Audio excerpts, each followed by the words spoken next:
Meron ka ba nito? 1 peso, year 2008. Alam mo ba na semi-hard to find na itong bariyang ito? Kung sakaling meron ka nito, bibilin ko to sa'yo. Comment mo lang sa baba, bibilhin ko yan. Doble ng presyong alam mo.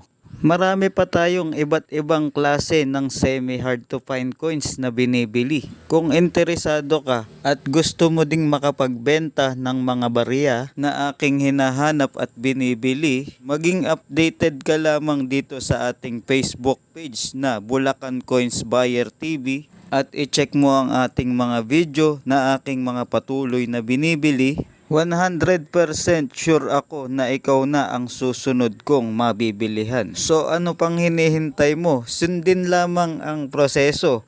Mag-like, share, comment, and subscribe. Pag nagawa mo yan, message mo lang ako. Hihintayin ko ang message mo at ako na ang bahala sa'yo.